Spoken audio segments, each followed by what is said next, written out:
Quick Save Club.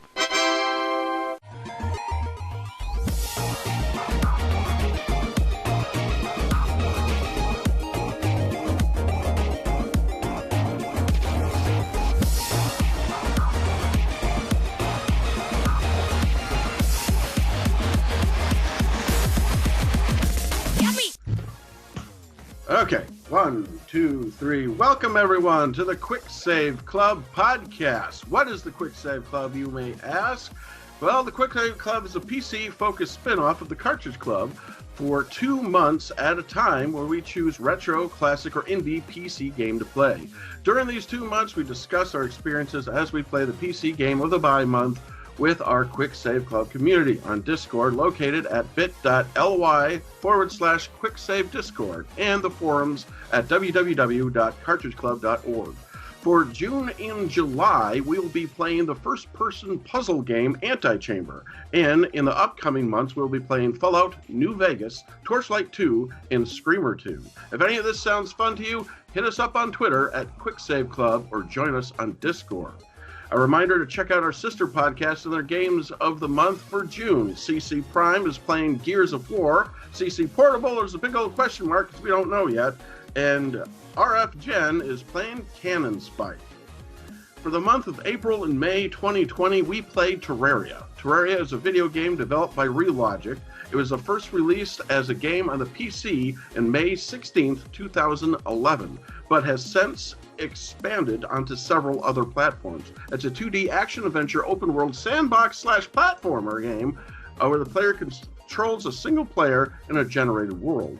Both single and multiplayer are supported. The gameplay has several similarities to the well-known Minecraft. Yes, I did put that in there for everyone making that reference. And was particularly inspired by. However, there is a large amount of differences, like several bosses and events. Terraria features exploration, crafting, building, and combat with a variety of creatures and procedurally generated 2D world. All the hosts are present, including me, Ryan, Josh, and Kevin, and today we are joined by Dean. Hello, Dean. Hey guys, thanks for having me back on. No problem. Always a pleasure having you. How is everyone else today? Super fantastic. Wonderful. Awesome. Should we jump into some fun facts right off the bat? Please. Please? Okay. Who wants to take the first one? Dean, I'll go for it. Dean does. Right. Yeah. So Terraria reached 200,000 copies sold in the first 9 days following its release, where it remained on Steam's top seller list for the first week of sales. Within a month, Terraria had sold over 432,000 copies, and by June 2015, over 12 million. That number increased with last month hitting 30.3 million copies, half of those on the PC, and the other half split between consoles and mobile platforms, making Terraria the world's 13th most selling game, which is pretty amazing.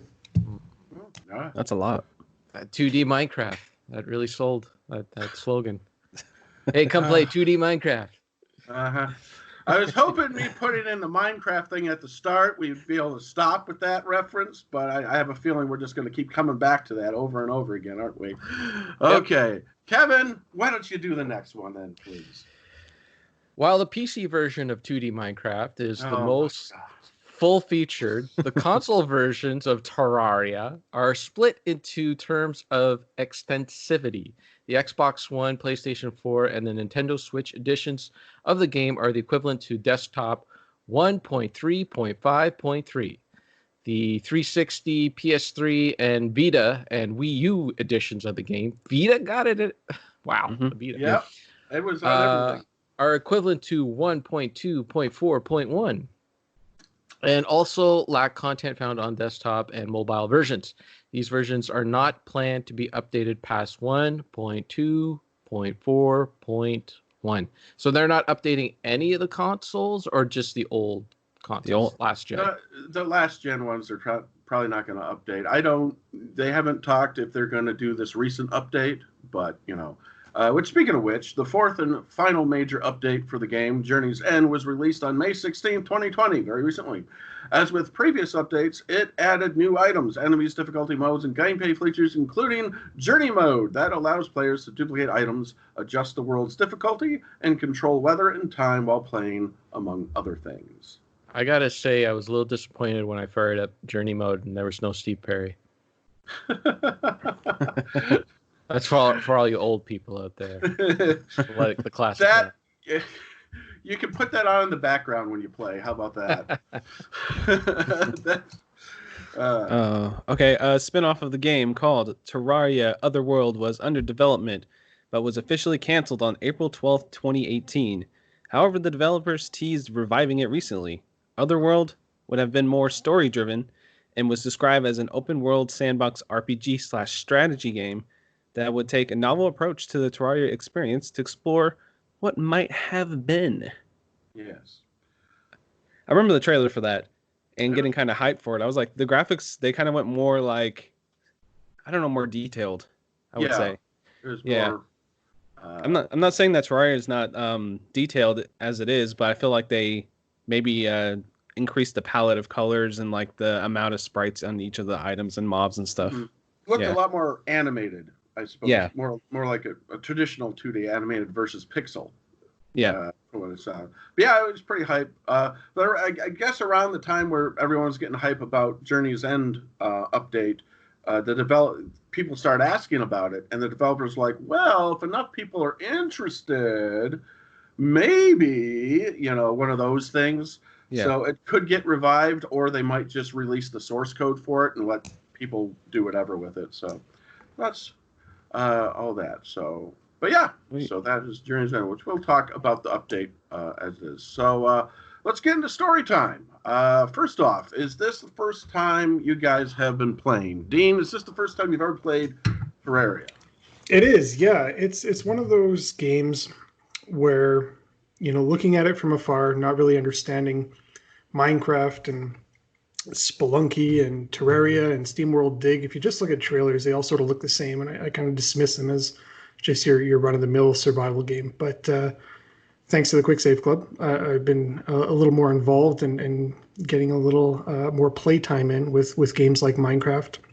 I'm working on Animal Crossing right now. Just these games without endings, right? Without credits, where you just sort of go in to collect and pass time. And I'm finding I'm liking those more and more as time goes on. So diving into Terraria, this was my first time. I was really impressed with it right off the bat.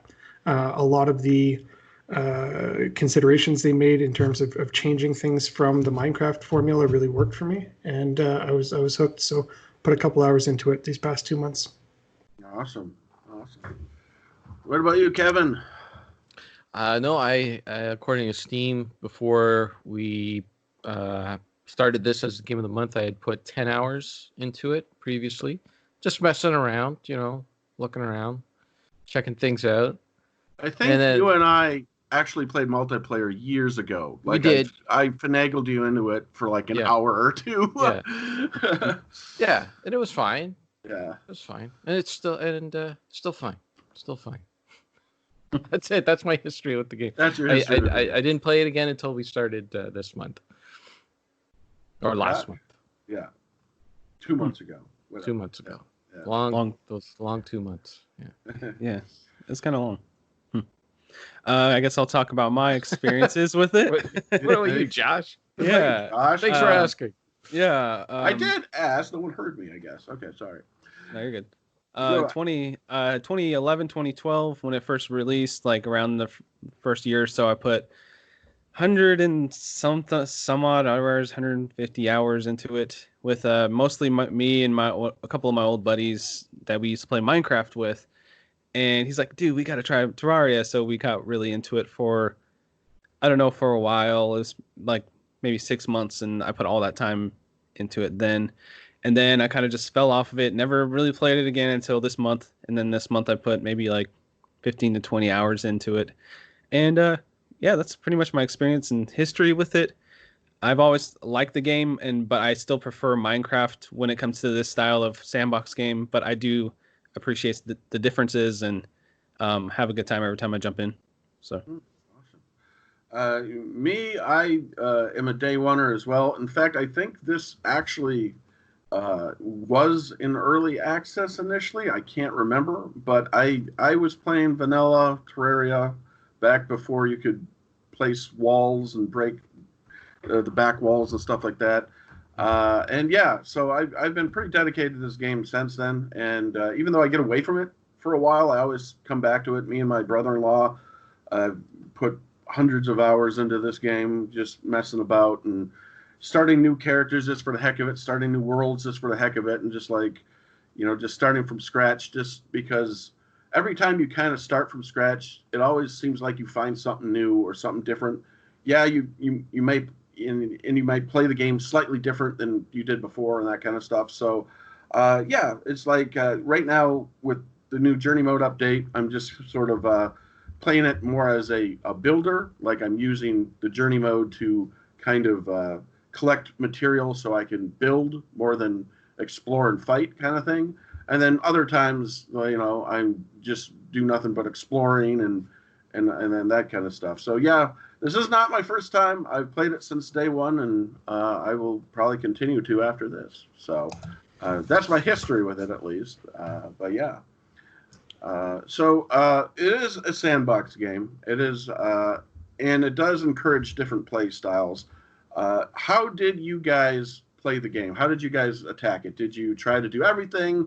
Did you just focus on one thing or another, whether it be the building aspect, collecting aspect, or just bettering your character and just trying to find stuff? Did you guys have a specific way, or were you all over the place? I usually try to, when I first start out on this game, is kind of just get the basic resources down. You kind of have to get the basic materials, basic weapons and everything. Kind of try to set up a base, and then okay, I got this base. Now I can just start exploring, and then I explore a lot. And then when I finally eventually get the materials to make better weapons and better armor and all that stuff, I'm like, okay, it's time to do bosses, and then I'll do bosses, and then kind of keep building my base and get more NPCs in there. Just kind of like building upon that small little base I started with, kind of like a dirt hut or like a wooden hut, whatever I start with, and go from there. That's usually how I play this game. Did you find it a little overwhelming when you first started, or did it kind of come back to you as you started playing it? This time I felt like the beginning, getting started and getting my feet wet, like for the first time after being away from it for so many years, felt very slow going for me, to the point where I'm like, all right, I've been spending like 4 or 5 hours just kind of wandering around, exploring and trying to figure out what to do next. So I had to go into the wiki and kind of read up a little bit, like, okay, this is what this does. They added this. Oh, cool. I didn't know you could do that, because it had been so long and so many updates since the last time I played. I did kind of try out the update when they added the Wall of Flesh in there. I don't know what update that was. That was probably like a year. That was a while ago. Yeah, a couple of years after it came out or whatever. We did do a multiplayer server and beat the Wall of Flesh and stuff back in the day. Yeah. So I remember doing that, but it's just like, okay, I've played dozens of sandbox games, since then, and games like this. I try all the different ones. I played Starbound and all that stuff. So it's like, what do I do? Okay, and then I'll eventually figure it out. But it took me a little bit to, get going this time, and I didn't actually really go on the multiplayer server much, only a few hours here and there. But I actually, I kind of did a solo thing this time. I probably should have, hung out a little more on the server, but I was like, dude, I want to fight this boss, and then I kind of got into like that groove, so it was pretty fun. The thing is with Terraria is it does kind of have that weird building block thing, and with each update they did more to it. It's kind of like I know it's cliche to say kind of like a Lego thing, but in vanilla they just have the sword, and then after the next update they'd like, okay, now you can take that sword and you can keep it and combine it with 3 other swords and make this really powerful sword. Mm-hmm. Then like with the most recent update, you can combine like 10 different swords and make it even more powerful sword. So it's like with every update they've kind of built upon itself, and it is overwhelming. I found it like, I think I missed the last major update almost completely because I was just busy at the time. I think my second son was being bored and stuff like that, because just all the stuff they changed. And then with this update, they even added more and changed more. So it's kind of one of those things where I could see how getting into it can be a bit overwhelming. But when it comes to sandbox games, that can either be exciting because you're always finding new things, or just like, okay, I'm just going to go back to something I know. Yeah, it's kind of like that thing. There's too many options. Okay, I could go do this or that, and then they added like what, over 150 blocks or something this time. I don't even know what it was. It was a lot. And looking at it, it was a lot, man. But it's cool. They actually kind of changed the look of the game, because if you go back to an old map, like the backgrounds and the trees and stuff don't sway anymore. Like, and if you generate a new map, all the trees like sway now. They like react to wind and all this stuff. It's kind of cool. Yeah. Oh yeah. Yeah. They always kind of updated that. The funny thing was, and I should have said this during the story time thing, is I kind of did Terraria kind of in a slight protest towards Minecraft when it first came out, and not a protest. Minecraft was always a good game, okay? It's just one of those things where I had a friend that was constantly nagging me to play Minecraft, and I'm one of those people where if you nag me enough, I dig my feet in more on something. And so my wife can attest to that. And she goes, and so he goes, you got to play Minecraft, got to be Minecraft here, blah, blah, blah. So one day I'm looking through Steam and I come across Terraria, and of course it looks like a 2D Minecraft. And so I'm like, I'm going to try this instead. Not thinking, just thinking it's just going to be one of those silly indie games that I'll play a few hours with. I could be one of those edgy people that are just like, oh, you're playing Minecraft. Well, I found this Terraria game. But ultimately, it was a good choice because I ended up enjoying it more. I didn't feel quite as overwhelmed because it being 2D versus 3D. And again, because I started from the very beginning, I kind of grew as the game grew. Whereas new people coming in, like I said, there's all this all of a sudden, where like vanilla Terraria, you could just go up to gold armor and that was the best armor you could do. There was only the 3 bosses and that was it. There was hell, but there was no boss down there or anything. So it wasn't quite as overwhelming. Like it was a gradual, and then they released the hard mode update with the Wall of Flesh, and then that added more, and then so on and so forth. And so I guess that's kind of my official history with the game. But so sorry, I just had to go back to that. But yeah. Anyone else with their sandbox playthrough? How did you guys play, Kevin? Well, at first, angry and frustrated. That's how I played at first. I know you guys are saying the game is overwhelming to start, but I found it more annoying than anything to start, because the game doesn't give you any sort of direction on what to do. I know that there's the guy that you meet up at first, and he has all the instructions on what to do, but I feel as if it gave you a little bit of direction on what to do, and then I understand that Minecraft does the same thing, and there's going to be a lot of comparisons to Minecraft. And you can complain about the same thing. Minecraft doesn't give you any sort of direction or anything like that. It's sandbox. Yeah. But at least with Minecraft, I didn't have to go to any wiki or anything like that to learn right off the bat. Okay, in the day, generally, I'll be fine. I can go out. I can explore a little bit in the day, figure things out. There'll be like there might be a creeper or whatever, but easy to avoid. And then at night, that's when the monsters come out. So get inside, get yourself safe inside, and then it gives you a little bit of time to explore a little bit in your menu system and all that. I should say too that I was playing with Sarah a lot, and the game doesn't allow you to pause at all with the menu open when you're playing multiplayer. Once I was able to do that on my own a little bit, that helped because it just gave me time to pause the game. But I find that this game really it constantly is throwing enemies at you, and it's really frustrating and annoying when you are with the starter equipment. It's a sword that doesn't swing; it just kind of pokes out, and you only have 1 heart. And everyone's saying, "Oh, just go find hearts. There's hearts everywhere." And for the life of me, I could not find a heart. I was digging and digging and digging. I could not find the heart for a long time. Then people just started giving me stuff. They were just like, here you go, here it is, here's the hearts, here's this, here's that. I think early on too, like I got into the multiplayer server with Dean, and Dean was running around, because he's already mastered the game and he was flying around doing a bunch of stuff, and I just got on, and I'm like, okay, what do I do here? And it was like some sort of storm had kicked up, and all these eyeballs started, attacking me. A blood moon? Blood moon, that's what it was. Yeah, and all these eyeballs started attacking me, and I would spawn, and I'd be dead in like 2 seconds because I got like no armor or anything like that. And Dean starts laughing because he sees on the little messages on the bottom of the screen that I keep dying. He's like, "How's it going?" And I had a moment of weakness, and I just said, I fucking hate this game. I'm so done with it. And then Dean came over and saved me and gave me a bunch of hearts and all that stuff. So things got a little bit better after that.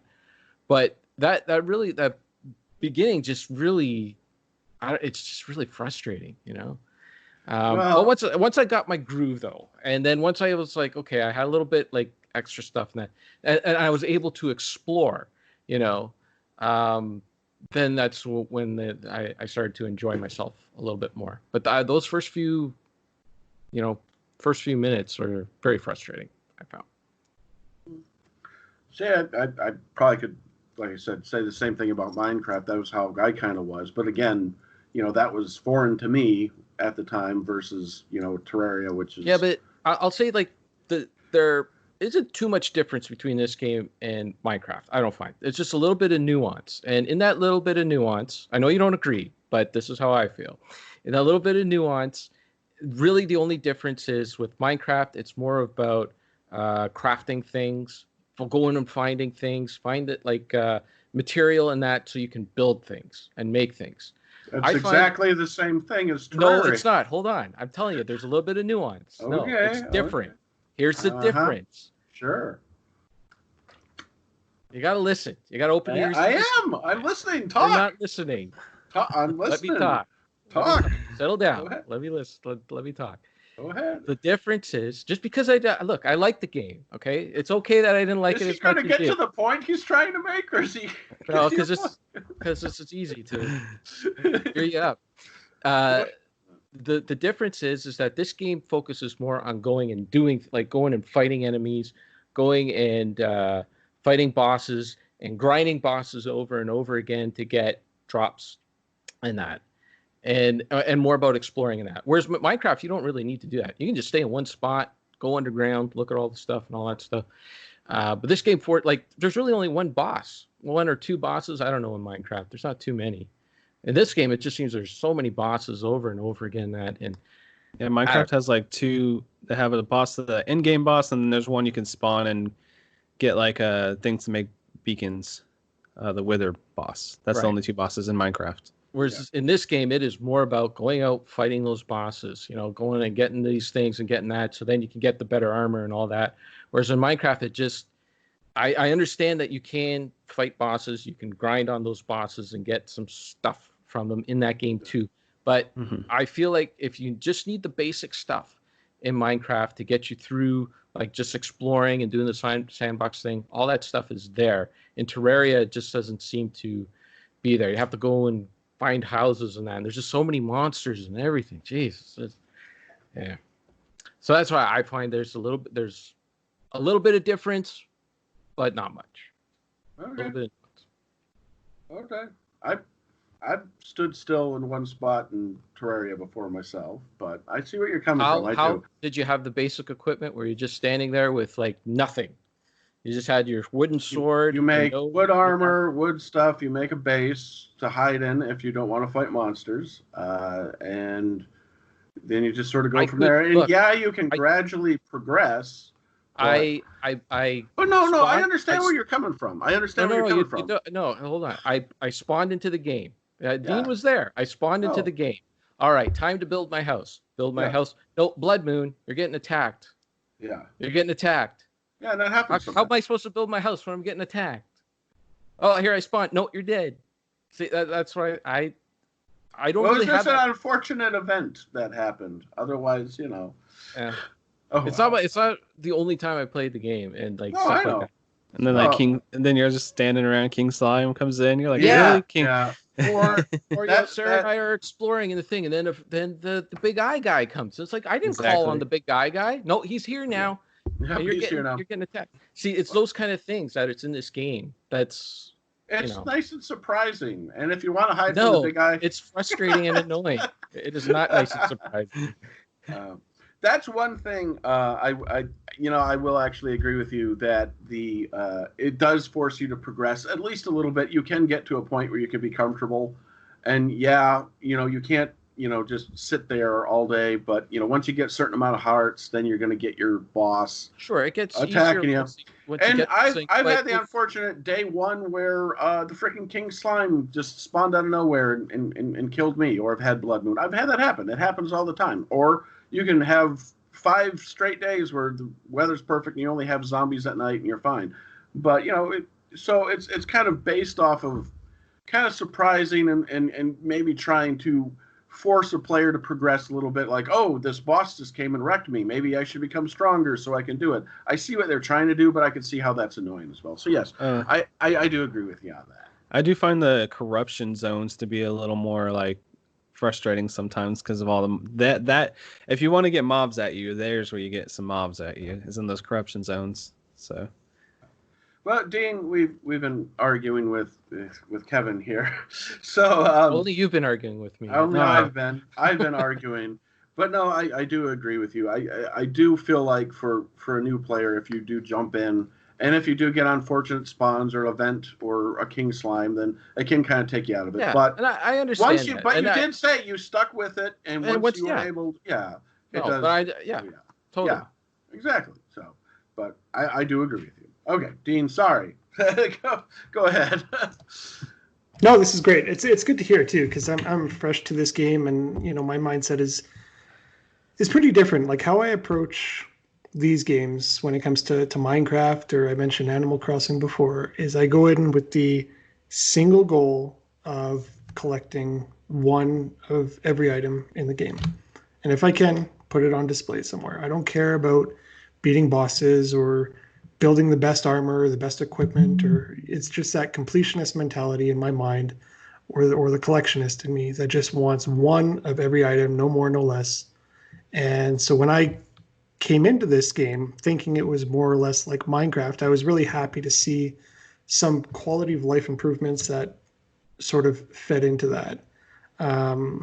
First of all, it was 2D, the 2D tile sets and sprites, so it was easier to track sort of where you've been, where you still need to go. There was unbreakable weapons, which for me was, it seems like that mechanic is put into every great game, and just for me, it takes it down a notch. It's still a great game, but Dark Cloud and Breath of the Wild and Animal Crossing and Fire Emblem and Fallout and any other game that has that breakable mechanic, I know it's there for a reason, but for me, that collectionist mentality that doesn't want to lose anything, just hates it. And then the lack of consequence when dying in this game, you just lose money. You don't lose your inventory. You get to keep whatever you found on the way. And that's great. If you're collecting one of everything, your inventory's safe. So I think right off the bat, that's what sort of snagged me into, this is something I can do, and I don't feel like I have to regress at any point. I don't have to go back and, replay the last hour that I spent trying to find these rare items. I can create new maps, and on those new maps, just bring my inventory over, anything that I find onto my standard map or my main map. And I just felt like it really did a good job in promoting that sort of mentality. Again, I didn't beat all the bosses. I didn't get the best armor in the game. I didn't, I spent over 100 hours playing this game, and my goal was always the same. It was just collect as much as you can and display it to the point where you're crashing servers. Yes. We'll get to that when we talk about multiplayer. I'm not quite the completionist, but I am someone who does enjoy trying to find everything I can in a game. But with Terraria, like I said, I played it for so long. Like I said, this time around, I was just initially trying to play on the server just to be there to help people progress and stuff like that. And then once the update, like this time around when I was playing it, like I said, I kind of went into builder mode because with the update, Journey's End, you can duplicate items, so you can have an infinite amount of wood, infinite amount of back wall, stuff like that. And so before, you'd have to, like, if you want to play legit, there's tons of mods out there. There's like mods you can get where you can make it easy to build and stuff like that, but I never really dove into that. But before, you'd have to go out, you'd have to get as much stuff as you wanted to. But with Journey's End, I was able to just duplicate it. So I was focusing, at least with the update, with building a nice place, a nice town for my NPCs and stuff like that. And recently I made another little town in the jungle and stuff like that for my other ones, and just sort of focusing on trying to be more creative with my building instead of fighting and stuff like that. Not that I still wasn't trying to progress and get more health and that, because I'd still like to explore to find equipment, but I like the idea that, once you find something, if you have enough of it, at least in some cases, you can duplicate it, and then you have it, and then if you're playing multiplayer with someone else, you can give it to them if they need it and that kind of stuff, because I think my cousin came on, and we were going to fight a master mode version of the Brain of Cthulhu, which I thought I was prepared for, but I wasn't. And he's like, I don't have any weapons. So I gave him a triple shotgun and stuff, and he was able to copy it. I instantly died, and he managed to survive.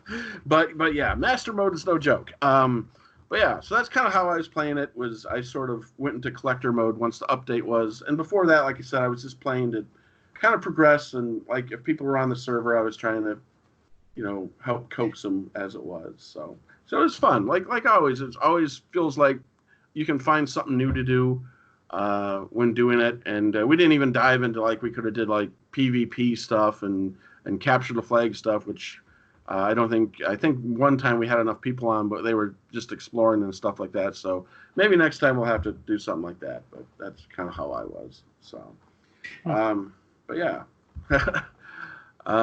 Game story. Let's see. I don't know. There isn't really a story to this. It's kind of fun. This is my story, actually.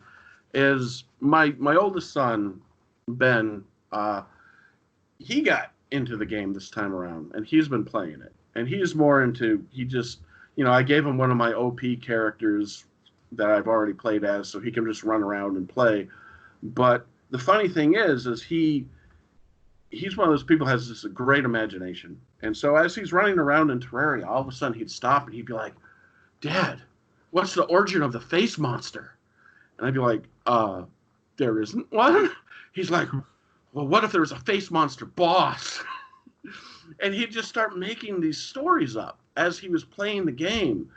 And it was just fascinating seeing him play it, because as he'd progress, he would make up his own story as he was going. He'd tell me about it afterwards. He's like, oh, I have this gem to fight the Old One's army, but I'm not ready yet, Dad. But I found some traps, and can you show me how to lay up the traps for it so I can fight the Old One's army and this and that? And it's like, and I fought the King Slime, and I just completely wrecked him, Dad. And then all these slimes started attacking me afterwards because they wanted revenge for me killing the King Slime, And it was just great, and that's kind of the aspect that I kind of forgot about it. It's like, there isn't really a story behind Terraria. It just throws you in there. And, they have, like, right now they have a bestiary in the update where you can look at, and they'll tell you the backgrounds of, what the monsters are, but they don't have any detail. And so, like, seeing it through a child's eyes, where he not only got into the game, but he was creating an entire universe in his head, and he was making these individual stories for each monster, each NPC he was interacting with. Like, when he would go to interact with an NPC, he'd be like talking to him through the computer. He'd just be like, oh, hello, blah, blah, blah. I need this now today. How are you today? He would actually be having a conversation with these NPCs and making these stories. And it was just this kind of beautiful thing to watch, because he was taking the game and he made it into his own. And, when he would ask me, like, what's the background of this character, this boss? Like, I was kind of disappointed to say, well, there isn't really one. And so he just took it upon himself to make it himself, to create these backgrounds, create this lore while he was playing. And it was just kind of really fun just seeing it through his eyes as he was learning the game. So that was just kind of a fun little moment that kind of came up through it. And I think the best moment is after the update came, my son came into the room while I was messing around with it, and he goes, Dad, I'm so happy that there's the update. He goes, this is great, and you're happy too. He goes, it's like, and I'm so happy that you're so happy with this update. He goes. And so it was kind of a cute moment. And then I sat there and thought, I'm like, am I always miserable in front of my son? I'm so confused. But that was like a very charming moment that came over playing this again and introducing it to my son. So that's kind of why I put in, did you make your own story, or, you know, did you just play? Like, I know we're all grown-ups now and we don't really do that anymore, but just seeing that through my son, it's just like, did you kind of make a story as you're going? Were you like, okay, I'm going to be a great warrior or a master builder or a master collector? You know, even if it was like a superficial little thing in the back of your head, like, did any of that kind of pop in, or was it just, I'm just going to play, you know? I was listening to podcasts. Yeah. I was just playing. I mean, yeah, I was just hanging out playing and just chilling, listening to some music or the music from the game, depending on my mood. That's about it. I like the new music. Did you know if you talk to the party girl, you can change the music and it even becomes even better with the new update? Yeah, that's cool. Like you talk to the party girl and you click on music and she'll change it and all the music will change again and it's even better. It's freaking amazing. That's anyway, the Otherworld soundtrack, right? I think so. I think they put the Outer World soundtrack in there, and I really love the new music that they have for the Crimson. It like has like low chanting in the background, and then it kind of builds up, and it's just like, wow, this is super cool. But anyway, we'll talk about that when we get to audio. I just wanted to bring that up because, like I said, it's always fun when you see a game you enjoy through your child's eyes, and seeing it again, like. It was kind of a haphazard thing. Like, I didn't like ask him, do you want to play Terraria? It was just like, he saw me playing. He's like, can I play Terraria? And I'm like, of course you can. And I don't know, that was just sort of a happy accident that, you know, I was able to see that through his eyes. And that was kind of amazing to me. It kind of made me think like, man, I'm kind of a stick in the mud when I play games. I don't have that much imagination anymore. And he just sort of did that. So, that's really cool, man. Yeah. All right. Story time over. Sorry. Oh, you're good, man. Don't apologize. So all right. Gameplay. Let's move on to that. So we know it can be a little challenging at first, but as you progress, how did you guys feel control-wise, gameplay-wise with this game? Now, we're all playing on the PC. We're not talking about the console versions. They use game controllers. Did anyone use a game controller playing this? Anyone? No. Okay. All right. Oh, keyboard and mouse here. Okay. So what did you guys think of that? Dean? Yeah, I thought it was good. I mean, I'll echo what Kevin was saying. It does take a while to get into this game in a way that you feel like you're doing anything meaningful. The first maybe 2-3 hours, all I was doing was just dying. I was slowly collecting more and more, but yeah, I wasn't making it very far in the game. And it was only through happenstance that I came across an ice sword with some high attack that I was able to sort of break that hurdle and finally make some meaningful progress. So I will say there's a lot of time investment to start ramping up and really starting to enjoy the gameplay. I think that having some sort of a tutorial or some way to, not have to visit a wiki to figure out like what all the cool controls are. Things like the quick deposits into chests that have similar items in it was really helpful. That I found out at hour 50 in the game. Holding down control and being able to automatically move things to the next available slots in other inventories or with merchants was huge instead of dragging it. So little quick keys like that. And I find it a lot with PC games. There's always some quick key tricks that you can do. So maybe it's just my lack of experience, but I did find that 100 hours into the game, I'm still finding little quality of life things that were there the whole time that I missed. So I think having some sort of upfront tutorial or explanation about how to do things effectively would draw a lot more people in for the long term. Yeah. We need physical manuals back. That's what we need. Yeah, that's right. Well, even if they just gave you a few goals, like this is something that, like, if it showed you a little bit, like, this is something you could do in the game, or this is something you could do in the game, or this, and how to do it, that would have helped out a lot in the beginning. They have, like, their achievements were supposed to be something like that. Like, the first thing you do is craft a bench. They're like, oh, first quest, craft a bench. So they give you achievement. But then, like, with me, I don't know if this did it for anyone else. Like, after I crafted the bench, it basically told me, go in the jungle and find the dungeon in the jungle that you can't even get to till hard mode anyway. So it's like, well, that progressed quite quickly, So I do agree. They should have a better little questing thing. I always felt with the guide, like, yeah, he's helpful with crafting, but they should, and he does give hints. Like, sometimes he'll say, hey, if you have enough hearts, a nurse will come in. You should build something for him. But it's not like you can ask him that question. It just randomly tells you it. Or, like, if you have a certain amount of money, then the merchant will come in. But again, he'll just randomly tell you it. You can't just ask him it. So I always thought, like, it would be best if they had, like, I don't know, some sort of, like, a tree of questions you could ask the guy, or maybe a quest log that kind of gradually progresses. So quest log would help. Like, I in defense of the guide, he does have the information there. He will tell you the information. It's just when you're first playing this game, you got a brand new game and you want to play it, you want to play it. You don't want to sit there and click through numbers of menus, reading all this information. And I'm like, yeah, I need to learn by doing. I can't sit there and have someone tell me things and say, oh, this is what you can do in the game. And I sit there and have to imagine what the heck he's talking about. Show me what to do, and that would, it's just not a very interesting way to start the game. And I know a lot of people love these kind of games where you can go to a wiki and read everything about it, and then start the game, right into it. But to me, I mean, it's the same thing that, the old flight sims, or even hardcore RPGs back in the day. It would come with a big book. And the game would expect you to have read the book before you started playing the game. And I would avoid those things like the plague back then, But, yeah. I felt like things that I wanted, whether they were items or just experiences that I wanted in the game, were always like 5 steps away.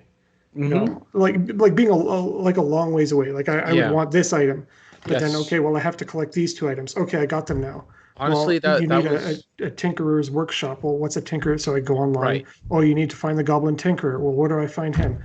So you just, like, follow this breadcrumb trail of shit you have to do, and it's often like a 3-hour endeavor by the time you get the item you want, because you had to do things 5 steps away. So I don't know. I just found that that's the point where I stopped playing the game. When the next upgrade I needed in my equipment, I had to do 5 or 6 steps to get to it. It was kind of like, okay, I understand, like, if I want to improve these things, I got to do all this stuff, but I'm just really not interested in doing it. And that's really where I had my fill. I was kind of done at that point. Probably, and don't get me wrong, like, obviously I love the game and everything, but I will agree with the fact that I feel like Relogic has this unhealthy obsession with trying to force people to progress at times. And like I said, with each new update, they seem to add more and more crafting stations. And I'm just like, why do you need so many crafting stations? Like, you already have a sawmill, you already have a loom, you already have a bench, you already have this, that, and the other thing. And that's my biggest gripe, is the fact that by the end of the game, you probably can have about a dozen to almost 24 different crafting stations, and some of them you're only going to use for 1 or 2 things, if anything at all. So yeah, they do have this obsession with trying to force you to be like, oh, you want this? Well, you need this crafting station, this material, and this sword, And that's always been kind of my pet peeve. But again, I just stuck with it because I'm like, oh, that's just a little quirk. But I feel like that's kind of like Relogic, like, you're not progressing properly. We must make you, Well, I will say, like, I didn't feel like as if I was being forced to no, progress. I know. It's just yeah. that I wanted to. Like I had a pickaxe. I think I had a diamond pickaxe or something, and I wanted to improve it because there were these beating hearts in the underground, and I wanted to get to them. How do I get to them? Well, you can build bombs, or you could upgrade your pickaxe to this. And I'm like, I don't want to build bombs because I know bombs I'm going to die. There's always problems with bombs. Let's do the pickaxe. Yeah, let's do the pickaxe thing. That sounds like more fun. And then it was just 6 steps to get there, and you had to call the boss, and you had to grind the boss. And when you grind the boss, he might drop the thing you need, he might not drop the thing you need, and if he doesn't drop the thing you need, then you got to go and you got to grind all the stuff again so you can call the boss again. And I was just like, yeah, that's just I'm really not interested in doing all that for a better pickaxe to get to these beating hearts. I'm done with this game. I had enough. I had my fill. Okay, Josh, what about you? No, I mean, I can agree with a lot of what everybody's saying. I feel like the progression can be annoying at times. I mean, that's fine. I do find it fun in some of the aspects to be like, okay, I need these 3 specific things to summon this boss. All right, I have 2 of them. How do I get this other one? And then it's like, okay, there's this journey I get to go on to find this other one. So that's fun to me. The game is very deep. It's just like the thing about Minecraft. Minecraft's it's deep too. It has deep levels to it, but you can play it very surface level if you want to. If you're not like all the way in on this game, you can get frustrated like that. I think like to the point where you're trying to I gotta say it wasn't I wasn't frustrated that I had to do all this stuff. It's just I wasn't interested. It's what do I get? I get this pickaxe. Who cares? I wasn't interested. See, that's the reward for it. Again, like he said, it's about the journey to get to that part. Yeah. And even though it's just I'm just saying a more powerful pickaxe, I'm just saying wasn't interested in taking the journey. Just okay, I'm done. Yeah, I just think this game started off kind of base level because I played it when it first released. Like it was a lot less. It was a lot more bare bones, and then they just started adding more, and then they add more, and then they add more, and then the way they add a lot is they just add more systems and more layers and more depth. And the people that are like playing this game from like 6 or 7 updates ago are happy because, hey, they're adding 100 new things I get to go do and, build up towards. And I think that's kind of cool because they're, keeping their community alive by making the updates. But somebody that's trying to get like you were trying to do with that specific diamond upgrade, it's like, okay, this 3 or 4 steps got added 2 updates ago, and then this other step got added last update. So it's like now I got to do all 10 things to do this one thing. Yeah, I can see the frustration there, but I generally have a good time with this game. But it's one of those I need to have like a good chunk of time to like sit down and play, because if I try to play for like an hour at a time, I'm like, don't really feel like I make too much progress, So for me, I need like a good 3 hours just to like at least even get started with my daily whatever I want to do with the game. Yeah. But generally, I do like the gameplay. I think it plays very well. Very intuitive with a mouse and keyboard. When you get better weapons, it does definitely get a lot easier. At the beginning, it does feel like you just have a little pokey stick, like everyone was saying. But I throw that thing out so quickly. But then you get the nice sweeping swords, and then you get they have so many weapons that are just really fun to play with, especially as you get later on in the game. So I think there is a huge arc between how you start and how you can end the game in terms of equipment. I mean, you can end up flying. You can have laser rifles that are automatic and don't do fall damage and can walk through lava. And you become invincible by the end of it. So there's a really good arc of progression, I guess. And you feel like you've made it somewhere. It's just that's 100 hours later. Yeah, you have to put the time in. That's the issue with if you go into this game and you're expecting to in 10 hours be good. That's not going to happen. You gotta commit to this game. Well, I'd say that's a little bit of my problem with the gameplay too, is that it doesn't it's great for mining. It's great for going how everything works and all that for digging tunnels. But when it comes to the actual fighting bosses and that, I found it a little uninteresting. I guess the hook is that you go and you get more better equipment or whatever.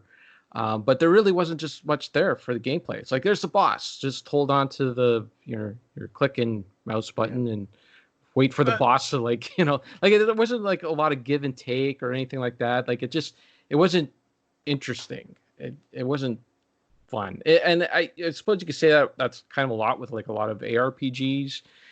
Pretty much you just go up and you just click on them.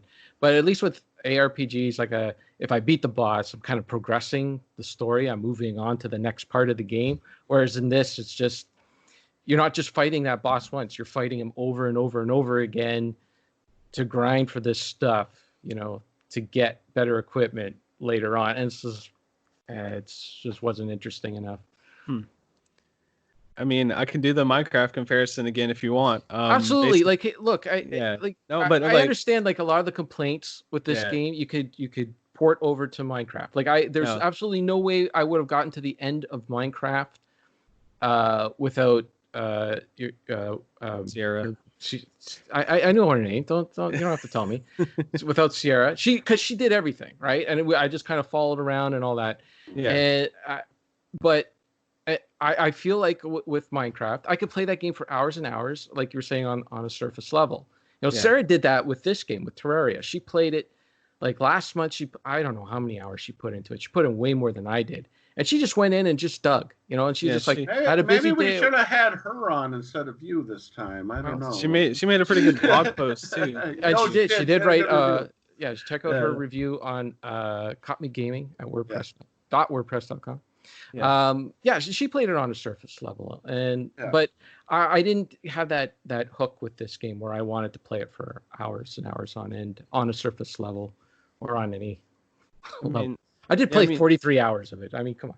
Yeah, you still play a lot. That's a lot. Again, and the thing is with the bosses, and this is, again, I could be as I can criticize a game I love, because one of the things is there is a problem with Terraria where you can be not prepared at all, which literally is when you first start the game, or you could be over prepared.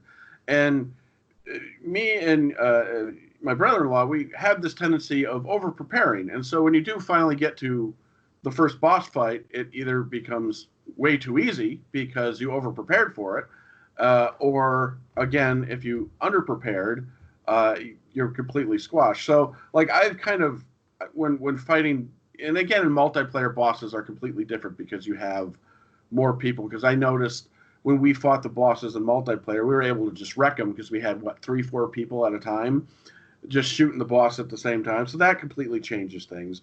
But when you're playing by yourself, it's one of those things where you kind of have to artificially nerf yourself sometimes to make it a challenging boss fight, at least until hard mode. Hard mode bosses are a completely different beast. Like those, even, if you are prepared for it, they're going to end up being a challenge. But and that's where I think the big issue is between pre-hard mode and hard mode, is it's such a completely different game once you get to hard mode versus how it was. I wouldn't say it wasn't because there was a lack of challenge. It just like the gameplay itself wasn't, interesting enough. It wasn't like, like with a boss and you're playing a 2D platform or whatever, you got to memorize the patterns and all that, figure the boss out. And then once you have it down packed, and once you get the pattern figured out and the boss gets easier because you know the pattern and all that stuff, that stuff is fun. That's fun to me. Whereas in this, it's kind of MMO-ish, where like the gameplay kind of has to be basic so everybody can come in and play it. So there isn't really a lot of like give and take with these bosses or anything. If you think about it, 90% of the bosses will get in the air and then they swoop at you and then throw some projectiles and they swoop away and then they swoop at you. I mean, like it just wasn't a lot of the bosses. And it just wasn't. There's not much to it, Yeah, again, yeah. I mean, it sounds like we're all being negative. I think we all had a pretty positive experience with this game, and we all know this is Ryan's favorite game, so I don't want to be like down on it or whatever. But I can see the progression is similar. The thing with, I'm going to compare it to Minecraft again. I'm sorry, but Minecraft, there's a A to B to C to D in that game. So it's like you get your iron, and then you get your diamonds, and you go to the Nether. And then you get your ender eyes, and then you go to the end, you beat the game, and then you can do the wither to get more stuff, and then you can make mob grinders, whatever, more complicated stuff. There's like one set path. This game feels like, okay, I can do this. It's more like A to D to C to B to A to Z to Y to X to 3. You know what I mean? It has like 50 different directions you can go. And I feel like that's the part that can overwhelm people, especially if you're a newcomer to the game. Oh, yeah. Yeah, we already talked about that. Yeah. I know. I'm just saying, like. Yeah. All right. No. Like I said, it can be overwhelming. But again, like if you, but like we were saying, if you stick with it, it can be rewarding because it does have that.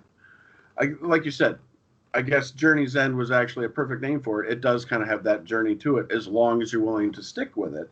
And there are the quirks. Yeah, there's too many building stations, and sometimes the boss battles might be overwhelming or underwhelming depending on your gear or how you play. But it's all about the progression. It's all about getting to that next carrot. So, in my opinion, I don't know. Yeah, I can see that. Yeah. Okay. I guess that's gameplay. Let's move on to graphics. I think the graphics, especially since the update, are pretty solid. Again, you can run this on a toaster, so it's not the most hardcore, beautiful, elaborate graphics, but for what it does with its pixel graphics, I think it looks pretty darn amazing for a 2D open world game. What do you think? I think the fluid effects are very pretty for what it is. And of course, it interacts with the environment, so that's nice. The way the lighting works in this game is really cool. I think of course you got to light everything up. I think that generally the palettes for each of the different biomes are very unique and look great. So if you go to the snow biome, everything looks snowy. You know what you expect. You go to the jungle biome, it looks like a jungle, and they actually do a really good job of pulling off each different environment, in my opinion. Yeah. And then the music changes along with it, and then just the atmosphere does. I thought it was kind of cool. One of the new things with the update was you can actually make a graveyard, and if you take all your gravestones and you line up, I think you have 6 of them. Like a fog will move in, and the music will change, and then zombies will show up and stuff like that. And it's kind of cool because if you want to, you can, if you have the equipment, you can just make your own biome. If you want the jungle closer, you can make a jungle biome and stuff like that. But yeah, I love all the little graphical details that they've added in it, and including like now apparently your character makes different facial like before the update your character didn't make many facial expressions, but now depending like if you have a status effect, like if you get blinded, which you can get blinded in the game, your character's eyes will be closed, or if he can't see, like if it's low light, like he'll actually be squinting now and stuff like that. Just the little details that you don't notice until you do, and it's kind of nifty like that. Like like the face will change depending on that. So I like that. I like that now when they added wind. So like if you have a lantern or a flag, it's blowing in the wind and stuff like that, and the little slimes will come in on on little balloons and stuff like that. Just the little details. One thing I did notice is I think with this update they actually added either 1 or 2 layers more of parallax scrolling in the background. If you pay attention, like they added more depth to the background, which I thought was just a nice little like added touch to just the environment. It makes the depth behind the 2D layer feel more alive, which I appreciate. Oh yeah. And then it's always fun seeing the little details. Like every now and then you'll look back there and you'll see a different cloud that looks like a bunny or something like that. Or a pirate ship will be going by in the background and that kind of. It's just fun little details. Or if you beat an event or a boss, at least this has happened with me. I just assumed it was after you beat a boss or something. Like little floating lanterns will start going up in the sky afterwards at night. And then, so it's just, I don't know, just fun little things like that. I do think that the graphics do really shine, especially when you go into like the what's the red one? The red one, the Crimson, right? Crimson, corruption, yeah, and then the other corruption. Like I feel like when you go down into those caves, the way they do the pixel art and the monsters and everything, it just gives you that creepy vibes, and I really like that. It's fun. The monsters they put in the biome match the biome. It's for sure, yeah. Even though sometimes it's just a color swap. That's just a normal bat. Now it's a red bat, something like that. But still, at least they took the time to do it. And then adding like the mine carts, like abandoned mine carts. I mean, Minecraft has that too, but this is different. Just like Minecraft. No, but you can actually ride the mine cart all the way like across the map, depending on where you find it and stuff, which is pretty fun. I don't know. I just like the way this game looks, and I think it has a very solid look to it on the whole. Yeah, I like the graphics as well. I think they look good. I like the lighting effects and all the tunnels and all that. You know, I think that's very well done. If I can complain about one thing though, about the graphics, it's the mouse cursor. I lose my mouse cursor sometimes, especially when you're fighting stuff. Change the color. You can change the color of it, and you can change the size of it. The color and size. I want like a graphic on there. Like I want like, I don't know, something different than just the arrow. He is being extra picky today. Does anyone else catch this? It's what I want. I tried a different size. I tried different colors. It didn't work for me. I wanted to. Oh, okay. I do appreciate the accessibility stuff where you can make the scale of the UI and then zoom in your character and stuff. Because for me, just the default is so it's way too small.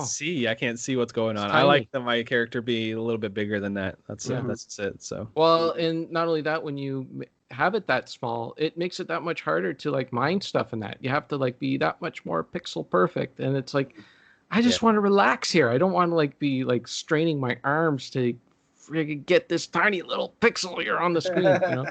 So I mean, it's nice to give you that option to zoom in and make the UI gigantic if you want or whatever.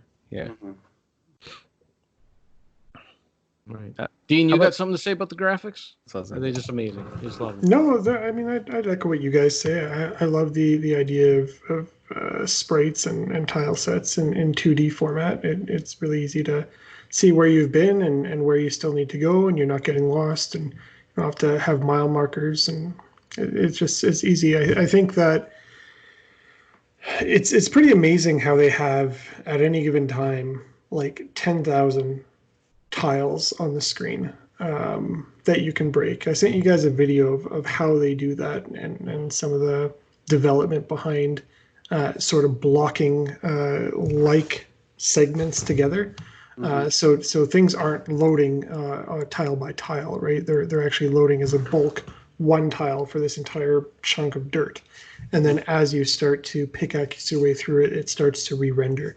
And I thought that was a really genius way to do things, because at no point in time was I, lagging or causing slowdown because of the amount of shit I was building.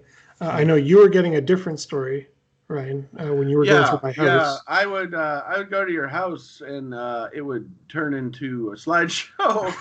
But that just might be on my end with my computer, obviously. I did change a couple graphic settings and it was able to fix it a little bit. Plus, it was also on a server, so who knows. But yeah, it depends on the setup you have as well. I don't, like I said, I've never played like mobile or 3DS version, so I'd be curious to see how that works on like a mobile version of the game and stuff like that, to see if it's just as effective. But again, that was probably just on my end, because I know other people weren't complaining, so that was just my crappy. You just be at work. Sorry. What? Oh, I was gonna say you're just gonna be at work on your phone. Like, what's Brian been doing? He's playing Terraria. No, like 10,000 interactable geo assets is pretty incredible. So I think that's worth talking about. And randomly generated too, which it's just nuts. So I was always impressed.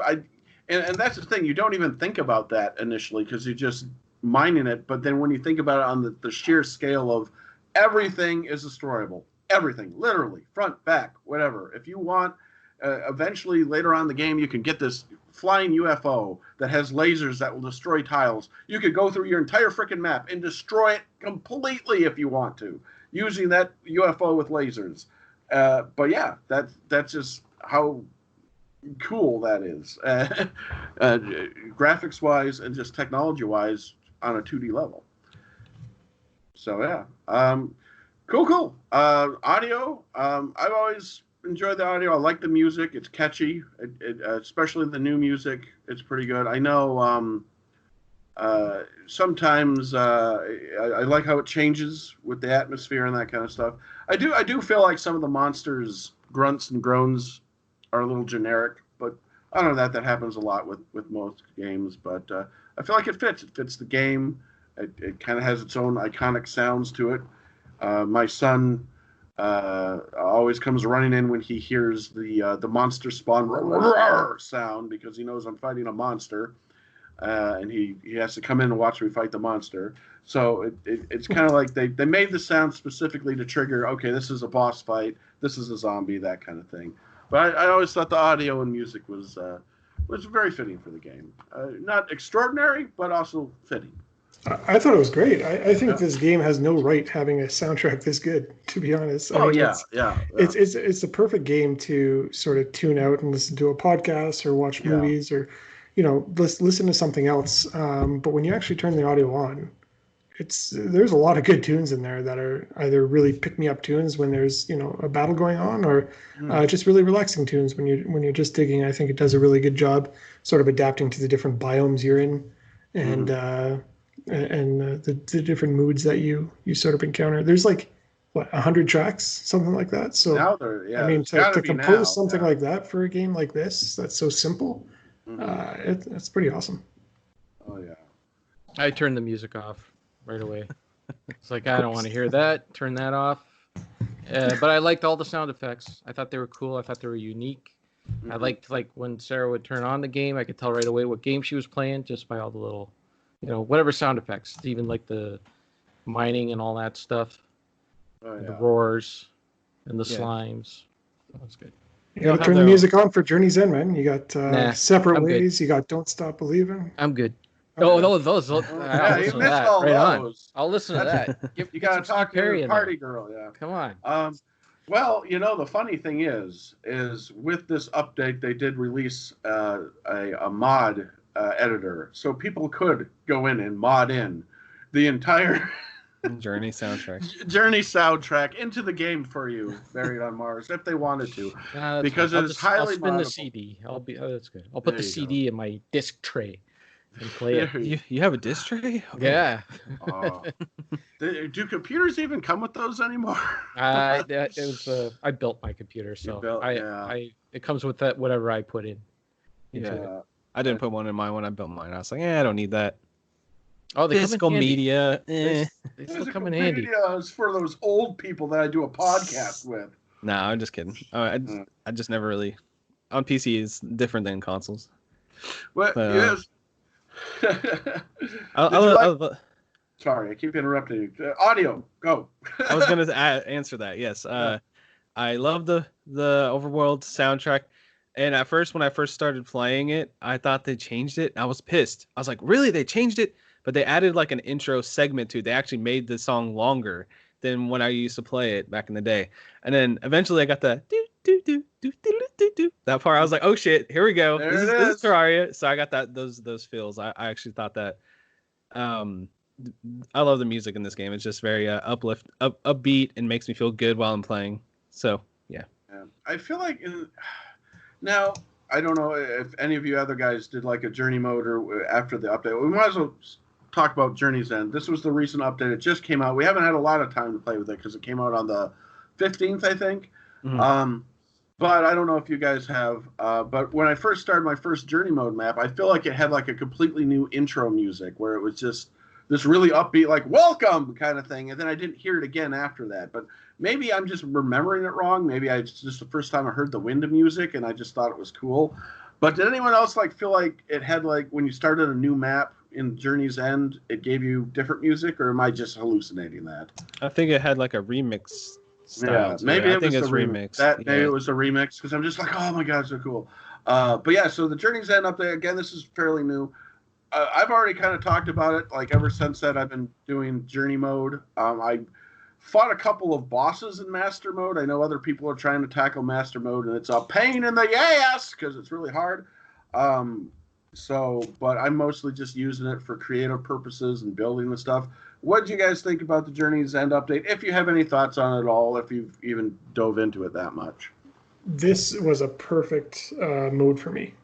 So Yeah. again, for that collector's mentality, the way it works is that once you have acquired a certain number of the item in your inventory, you can sort of research it, and it becomes forever creatable at any point in the game.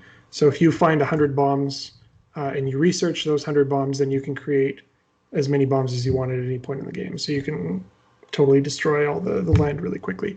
It works with any item. So from a collector mentality, you have that visual UI of here's all of the items that I've quote unquote collected. You can pause time, you can fast forward time, you can change your weather settings, your day settings. You can put on God mode so you aren't getting killed. You can turn on or off the mobs. You can increase to like 10 times mobs if you're just farming for drops.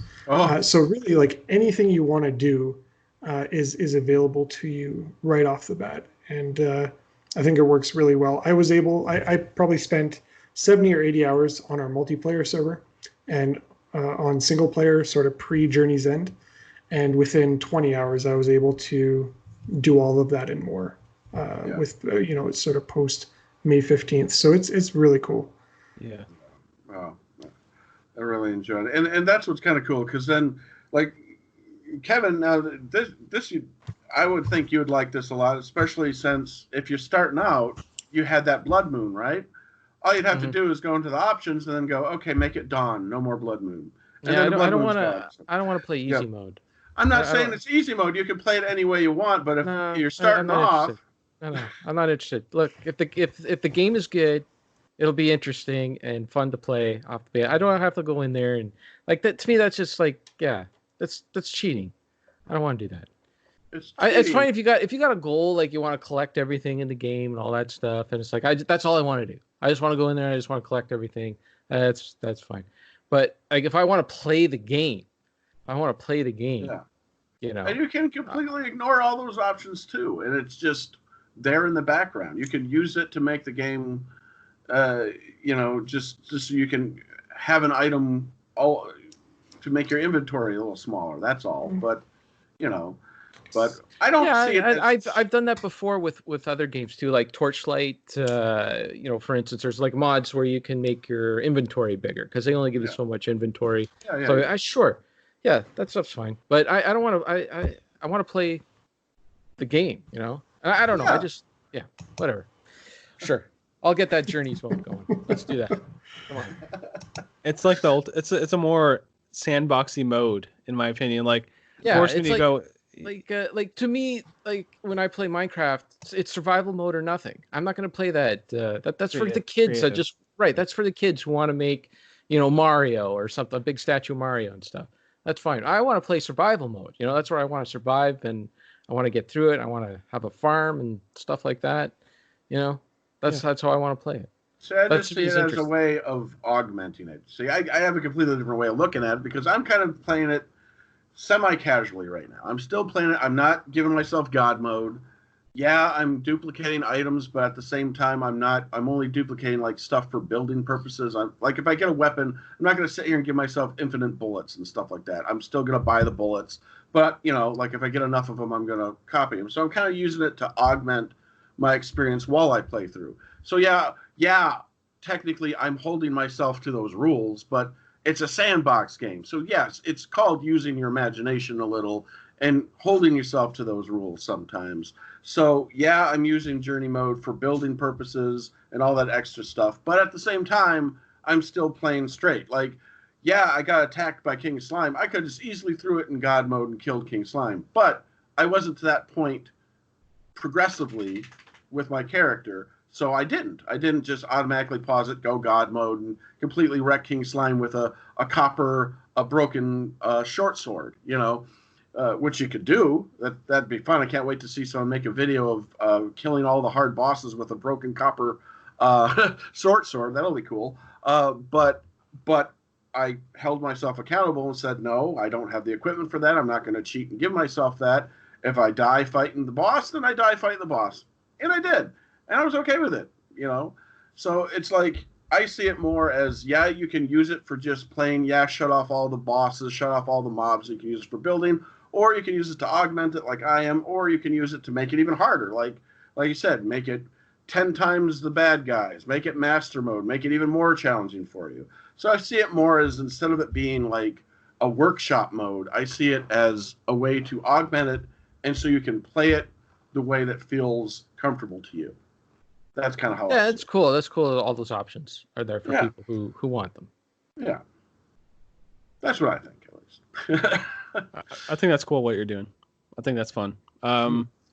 There's nothing wrong with a little more choice in these type of games. So that's all that really gives you. So. Yeah. So, any other thoughts on Journey's End? Haven't played it. I did like the music boxes. Were those in the original as well? It was in at least 1 or 2 updates ago. The music boxes. Okay.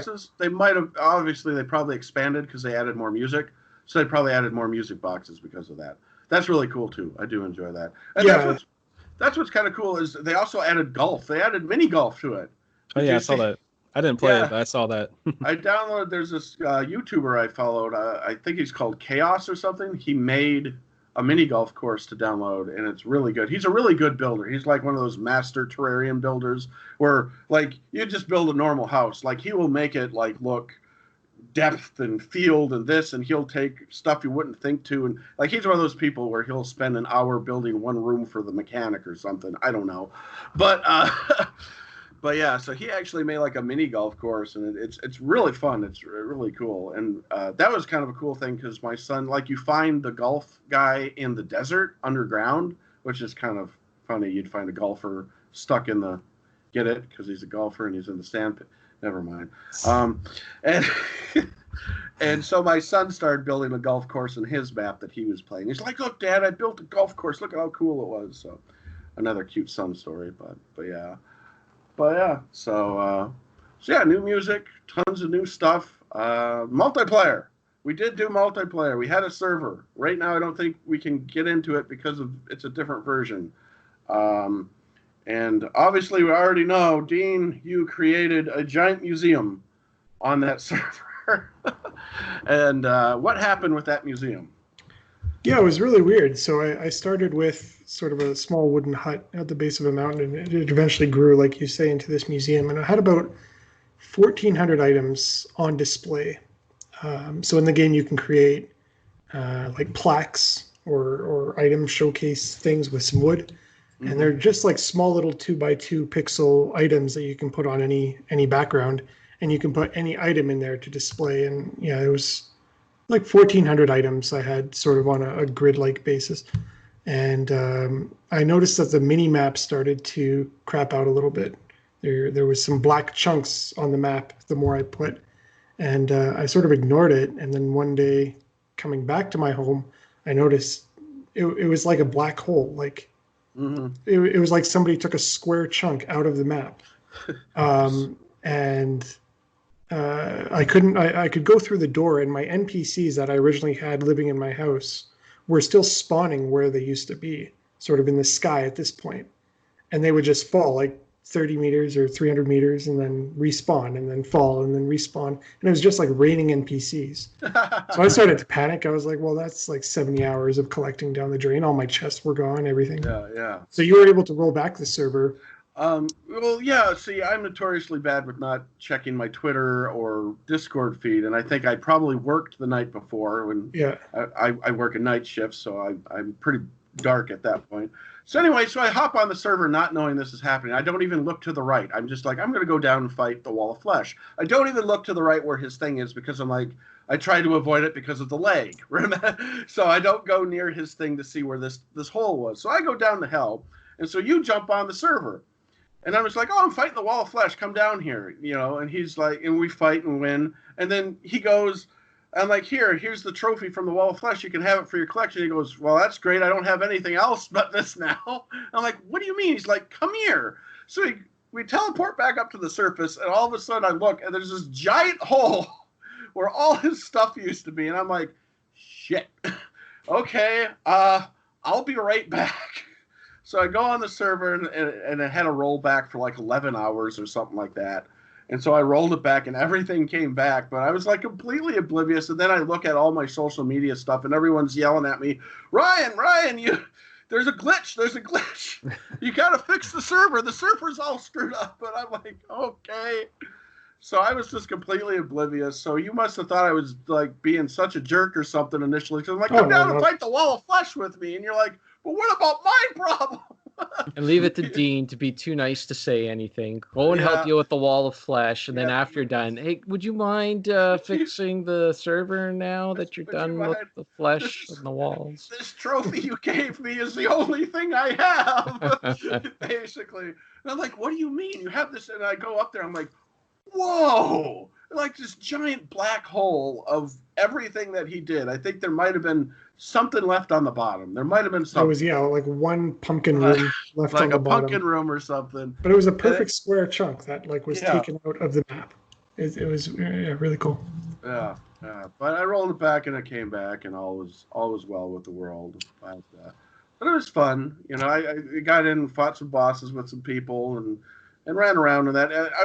I need to, if I ever do this again, I don't know if we're ever going to. I'm going to try and make my own map to put in the server because it didn't give me any options of what kind of map to make, and it gave me a small map, which is not what I would have done. I would have done a large map in that case, but it didn't give me the option to on the server. But that was fun. It was a glitch. Multiplayer was fun when everyone would get in there and be running around, and what's kind of fun about it is the kind of thing where people. Like with Kevin, he didn't have all the hearts and stuff like that. So when you play multiplayer, you help each other out. And people will complain, well, you're just not progressing if you're taking stuff from other people. No, it's about community. It's about the fact that, hey, we're exploring together. Hey, I have enough hearts. I found another heart. Here's one for you or something like that. And I think that kind of has a community aspect to it. Or it's like, hey, I need some material to build this house. Can you run out and get that while I do this? And, oh, yeah, sure. That's kind of how me and my brother-in-law would always play multiplayer. Like he would run out and explore and get stuff, and I would build stuff for the NPCs and stuff like that. So, anyone else with multiplayer experience besides the black hole? No, Sarah and I it was a good game for us to play together. It was kind of just like how we live around here. She goes and does her thing, I do my thing. We leave each other alone. When we need to get together or do something, then we do it, and then go back to leave each other alone. So it's it's a good co-op game for chilling and playing. You can go do the things like go fight the monsters and all that, but you can also just go in and explore, try to find things. Hey, check out this thing I just found. Yeah, kind of thing. You're a great neighbor, Kevin. Yeah. Yeah, I did try to screw over Dean. I was getting bored a little bit on the server, so I thought it'd be funny if I blocked off one of Dean's entrances, and then when he came around like the 5th or 6th time trying to get through, I was like, okay, this is a really jerky thing to do. I really should just back off and let Dean through now. Well, you could have been real trolly and just got a bucket of lava and poured it all over him stuff. No, that's a Minecraft. Only Minecraft people do that. Yeah, only Minecraft people do that. We remember that's what kind of happened there.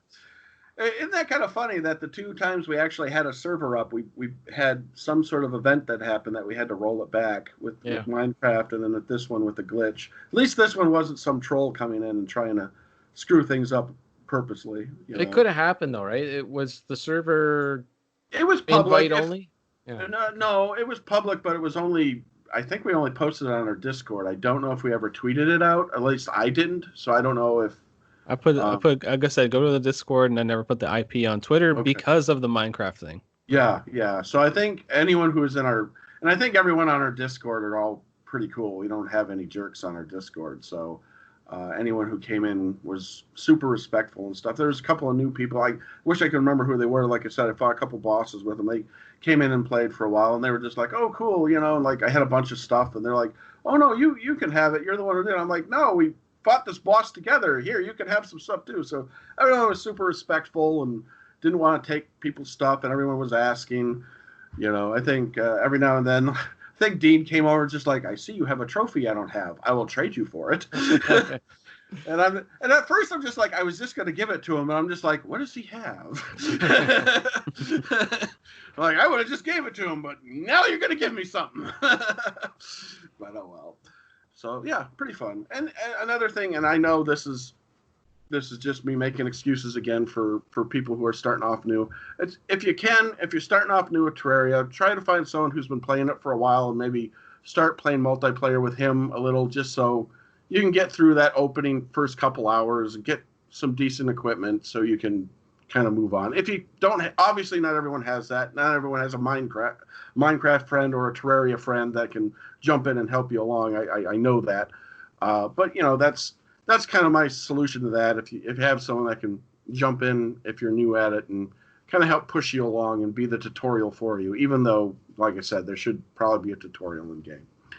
I gotta say that there's a bit of a balance to that though, because I found like when I was first struggling in that, and I got a couple people gave me a couple hearts, and I was like, okay. And I think Dean actually gave me a sword, the sword to the ice sword that could, and that really helped. Like that was like, it's not a game breaker, but it definitely makes the game a lot more easy and playable. And I actually passed that off onto Sarah too, and she used that for a long time. And that's where it works out. Because I think we had, keep going. But then it got to the point where too many people were giving me stuff, and it's like I really want to find a heart on my own. I already have 8 out of I think 10 that you can get. I already had 8. I'm like, I just want to see what it's like to finally find a heart.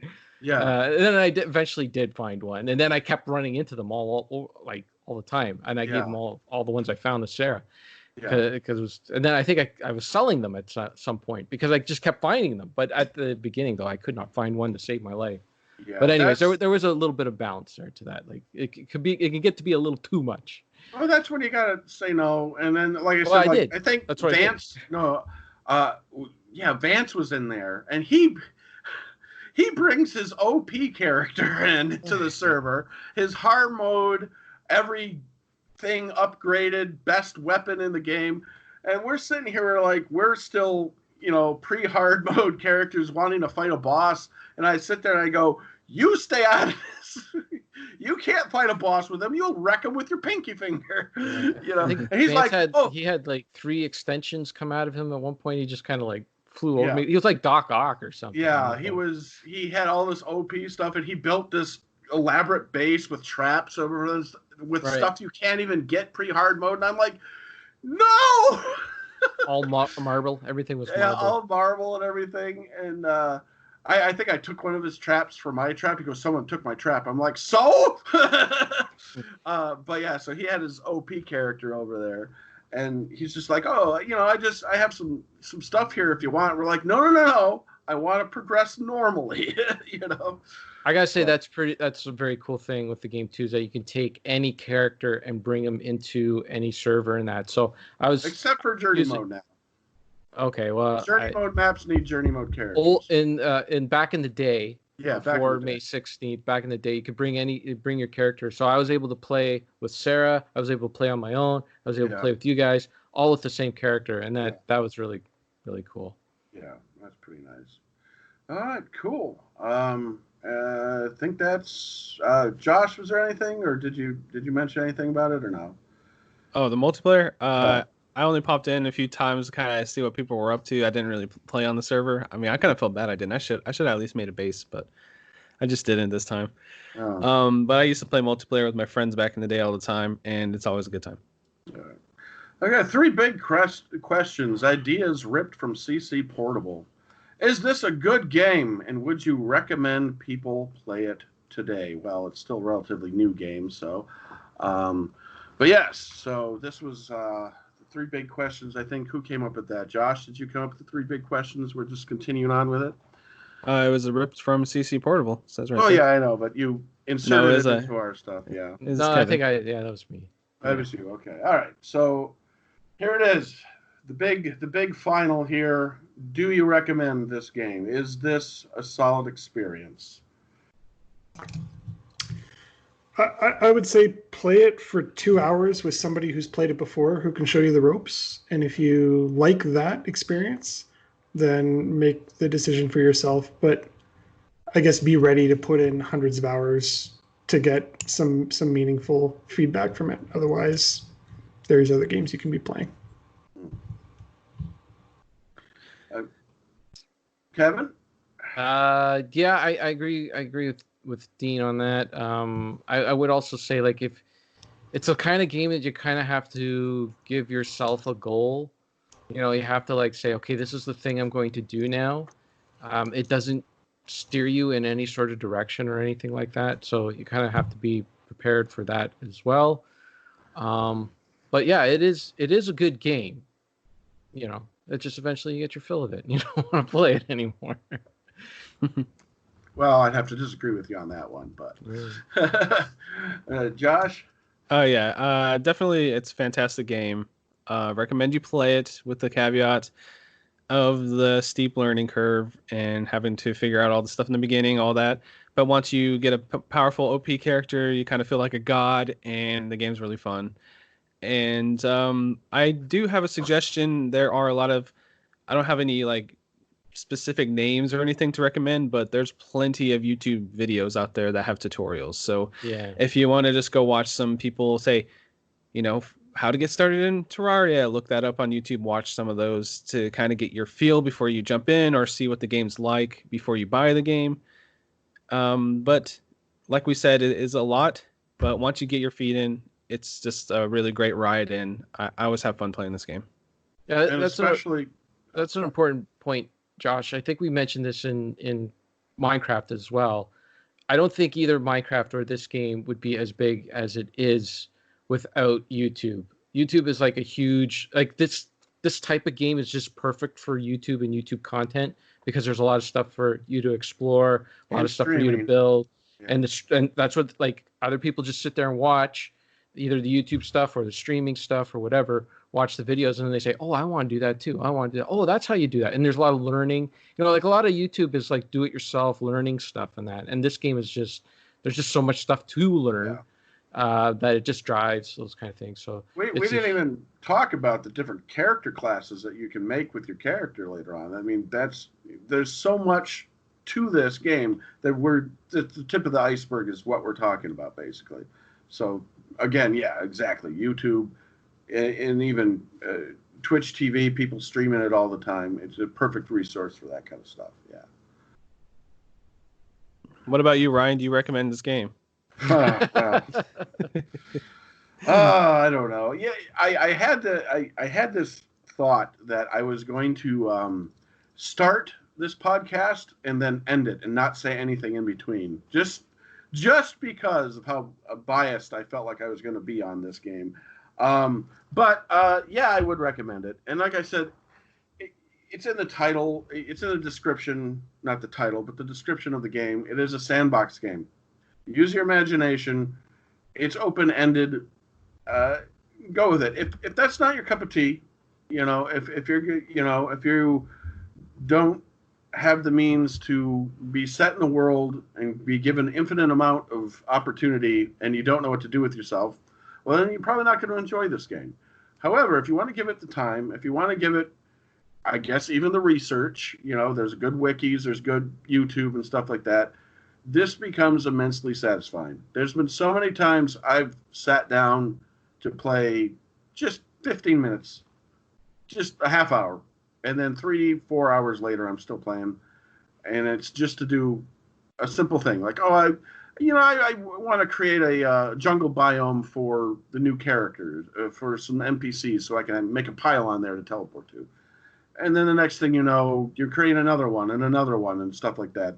So if you allow it to, it will immerse you, And I think that's what's great about this game is there's so many directions you can go. Yeah, on one end, that's incredibly overwhelming. But on the other, if, like we said, if you can focus that, if you can give yourself a goal, okay, all I'm going to do today is explore, find hearts, so I can get better health, so the next blood moon that comes up, I'm not going to sit and cry in my little home and hope they all disappear.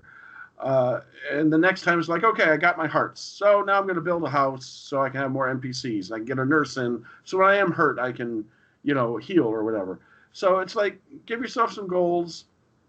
Don't be afraid of the new journey mode because that's a newbie's friend, especially if you don't want to deal with, if you just want to mess around in the game and explore without having to deal with monsters and stuff. That's what I think the new journey mode's perfect for. Yeah, some people go, well, that's not playing the game. It's not playing it. Well, it's in the game, so it's playing the game. Some people want to play it casually, no monsters. Some people want to play it hardcore. That's what the new journey mode's there for. So like I said, give it a shot. Play with other people. I think there's a lot of fun to have with that. Me personally, one of my favorite games of all time.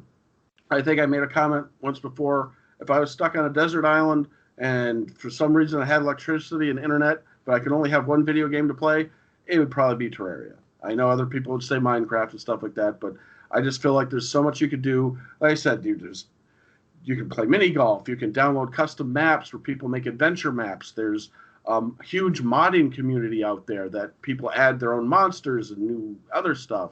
So it's like a game of infinite possibilities if you're willing to stick with it. So yeah, that's kind of my recommendation. Anyway, I think we got everyone. Did we get everyone? Mm-hmm. Yep. Okay. Is it best played on PC? Yes, of course it is. Will. I played the console versions before, and the controls are bad. I think they're terrible. I think it's one of the worst playing like ports I've ever played because like you know you have your there's little shortcuts you can do like to mine and stuff, but you have to use the thumbstick for the cursor, and it just I just don't think it plays very well, and it's not as fun. I recommend. I'm sure you can get used to it, but I would recommend playing it on PC with the full mouse control and everything. Okay. Plus, on the PC, according to our fun facts, you get all the latest updates and all that, which apparently you don't on the console. So yeah, it takes a little while for the more modern consoles to get their patches. Probably like next year they'll get the Journey's End. We just got it here, on PC. Yeah. So yes, I do believe so. And will you be playing more Terraria anytime soon? Is this something you will come back to, not because it's a game of the month, but because, you just want to try playing or want to play some more? Kevin, let's hear from you first. I know you've been kind of down on it, but I want to see, is this something you might find yourself coming back to? I mean, maybe if yes, but not anytime soon. Yeah. You need a break from it, basically. I do. Yeah. I would, but I can't see myself sometime in the future saying, "Oh yeah, I wouldn't mind going back in there and do thing." Like Sarah and I would probably play it together at some point. Okay. Is she still playing it? No, she's kind of had her fill right now, too. She played a hell of a lot more than I did. I think she put in 100-ish hours into it, and all she did was mine. That's all she did was just go and explore and mine. And yeah, I could see us doing it again. Lately, she's been playing a few other games, but she'll probably go back to it as well. Could see that. Dean, how far along are you on collecting everything in Terraria? So I started going down the list based on item IDs on the wikis, and I got to I think 1,400, something like that. Oh. So, but I think I'm done. How many things are? Oh, there is 1,400. Like no, there's like 4,000, some obscene amount. Where it gets hard is like music boxes. You have to record every song in the game with a new music box that you have to buy for 10 gold each, and sometimes it doesn't work because you have to let it run for 10 minutes, or there's all of these like sort of happenstance items that you have to collect, and even with all the debug options that you have in journey mode, it just becomes too hard to do. So I don't know. I just feel like I've put so many hours into this, so many hours in Animal Crossing, and I'm not seeing an end in sight. So I think I'm going to put it down for now and start playing some games and rolling some credits on things that are a bit more meaningful at this point. But yeah, it was an awesome time while it lasted. Will you come back to it? Maybe one day. I don't know. Journey mode sort of gives me everything I wanted. Mm-hmm. I don't know, maybe if there's like some major quality of life improvements, like, I don't know, being able to flag things that you don't want to pick up, like stop giving me dirt, I don't want dirt, and maybe something like a graphically appealing recipe book and a checklist, that'll draw me back. But for now, I think I've considered that a just beat it hashtag. Okay. Hashtag just beat it. Awesome. Nice.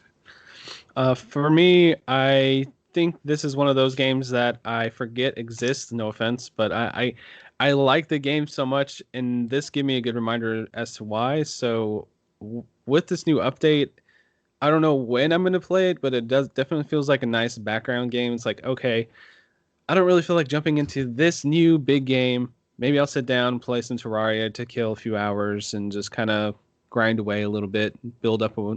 I want to start a new map because I started a map before the update, and then now that the new update's out, I'm like, man, I don't know if I want to play on that old map now. Maybe I'll probably just take all my stuff from the old map and then throw it in my inventory and go build a new base on a new map on probably a regular size map and just kind of slowly but surely pick away at it. But it's not going to be like a focus for me. But I'm definitely going to go back to it and pick. I do that with Minecraft too. I have a world that I've been playing for like 3 years on Minecraft, so I just go back, play a little bit. Oh, okay, today I feel like building this, and then I build it, and I'm good for a while, and then go back. So I can see myself doing that. Awesome. Of course, everyone knows the answer for me. I'm probably going to be playing this till the day I die. I'll be in an old folks' home. Complaining that my computer, they'll be complaining I have this old computer while everyone's playing virtual reality or something, but I'll be playing Terraria. I love this game. Like I said, I will be playing this, and because of this update, like this is how much of a fanboy I am of Terraria. I haven't had a video game dream in a long time. Okay, so after the update for this was coming, I actually had a dream about playing Terraria. And I haven't had a dream about video games in a long time. So that's just how hype I was about that update, is I was just like, oh, wow, I dreamt about playing Terraria.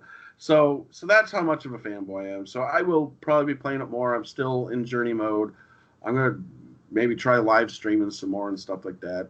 I'm sorry if I'm such a fanboy. I know it's hard to do these podcasts with someone who absolutely loves the game because they're super defensive and stuff like that. So I hope I didn't come across as too defensive of the game, but I do think it's a solid game. I do think there's a lot of love put into this. The developers always listen to the community, always would respond to people. It was just, it's one of those communities, probably a lot like Minecraft, obviously, again, the Minecraft comparison, where it has a really great community around it.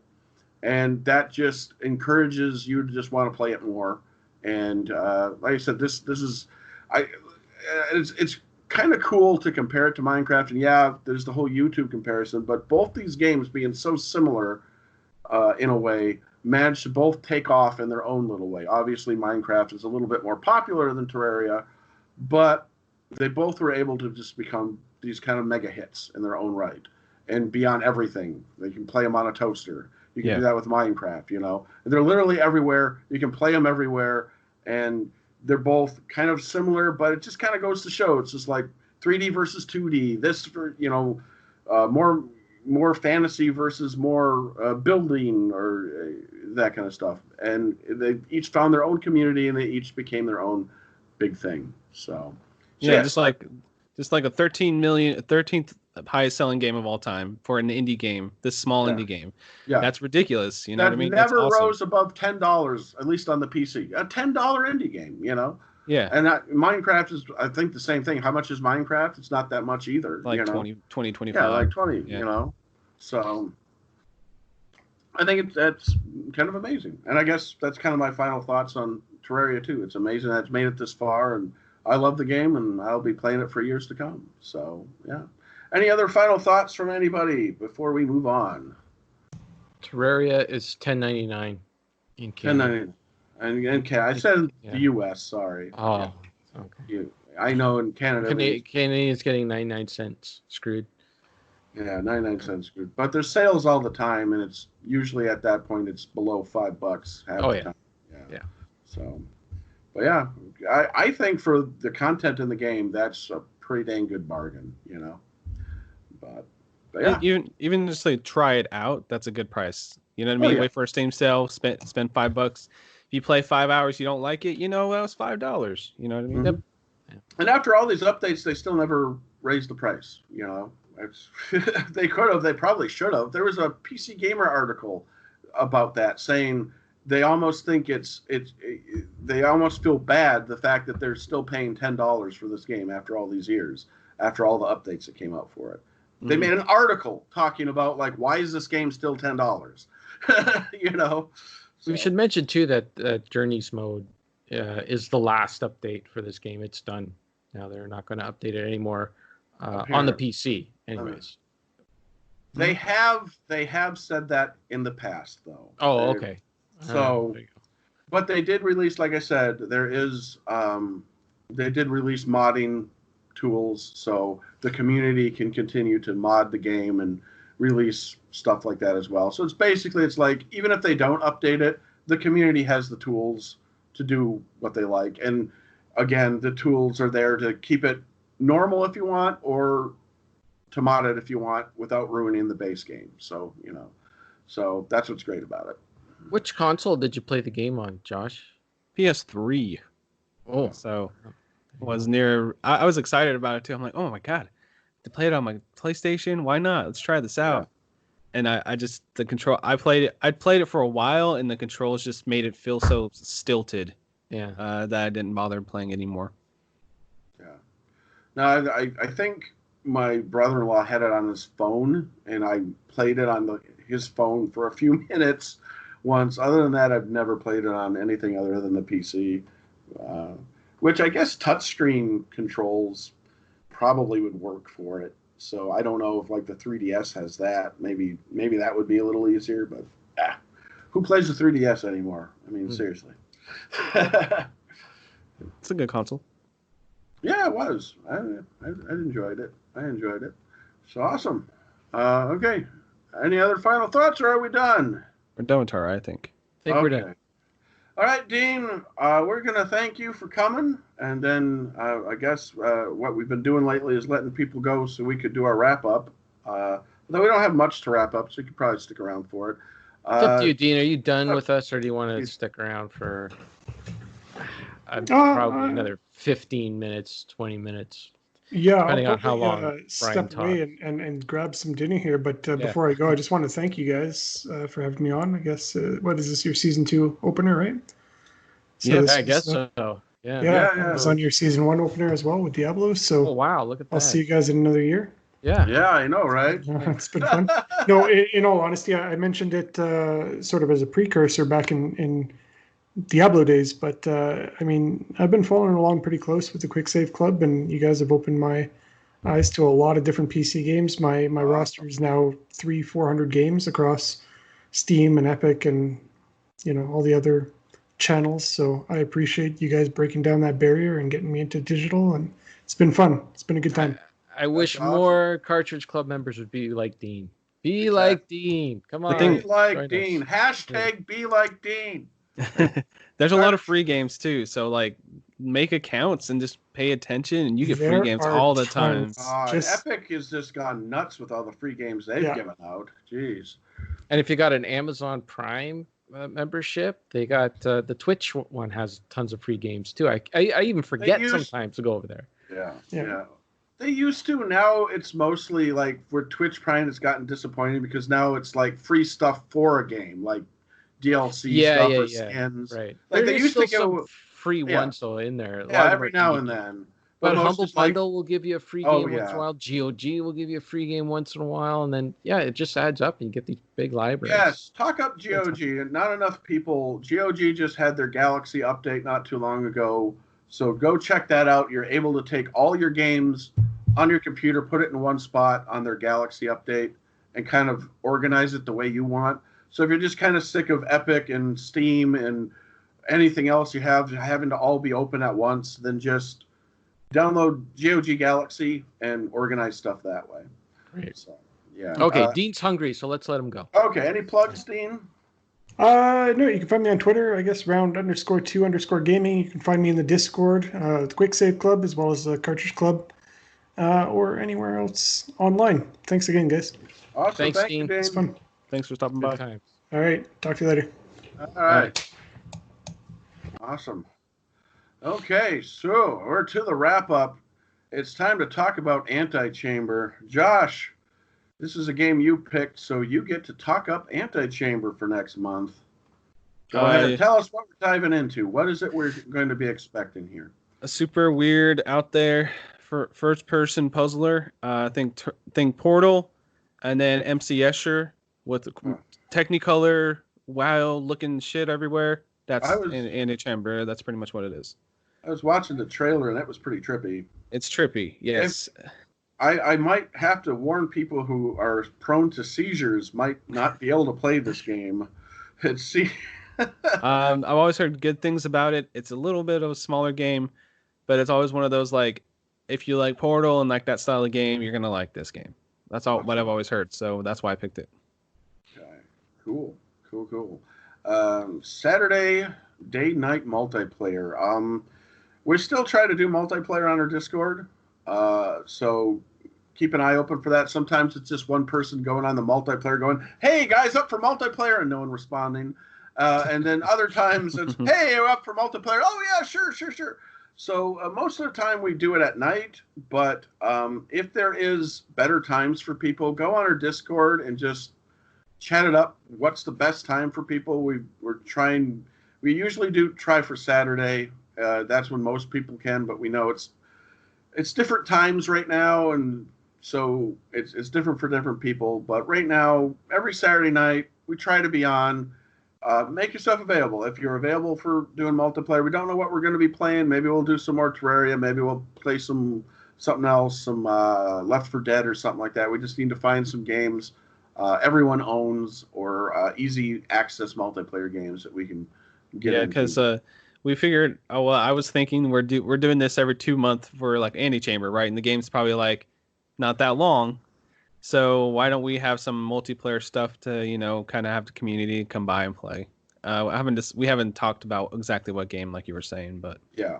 We were talking about Sea of Thieves a little bit, but then I saw the download for it is 47 gigs. Oh, God. I don't know if that's going to run on Ryan's computer either. I don't know if I have the room for that on my computer. Yeah, we'll look into that. Some Looks stuff. fun, though. I will admit, that looks really fun. Like, I like the idea of a pirate-themed game like that. That's a freaking cool concept. But again, my computer would puke. There's some. I think a few of us have Killing Floor 2 that we kind of talked about. I got that. There's some good free games out there too, like The Hidden. It's kind of like you're a predator. Yeah, you mentioned that. Yeah, it's like you're a predator against 3 different people. I think I downloaded that after you. Yeah. That's a source mod, right? Yeah, and anybody can play it, type of thing. So okay. So Hidden, that one was free, so people can do. I know with I can run Killing Floor 2. It's a little bit janky on my thing. Killing Floor 1, which I think a lot of people have as well. That one runs a lot smoother for some people. So if they can't play Killing Floor 2, then there's always Killing Floor 1 as well. So, but yeah, so we'll figure it out. We need to figure this out in Discord. We need to do like some sort of meetup time and everyone discuss this crap or something, or put up a poll. I don't know. We're so unorganized. Yeah. I'm also interested in Dauntless. That looks like a pretty cool game. It's like a free-to-play monster hunter. Oh yeah. You were talking up that one time. Yeah. Who is our Gen that plays that? Somebody in our Gen. Dauntless? Do they? Yeah, I thought so. I thought I heard. I might be thinking of a different podcast. I'm not sure. Maybe. I don't know. Yeah. I don't know. I do not know. I'm pretty sure I remember someone talking about it on our Gen, but it could have been a different podcast. I listened to too many. So that's all right. All right. Well, we'll edit that out for you then. You're on like 90% of the podcast anyway, aren't you? Oh yeah. You can't get enough of me, I guess. Can't get enough of your love. Sorry. All right. You're starting to sing. Let's wrap this up. Don't say.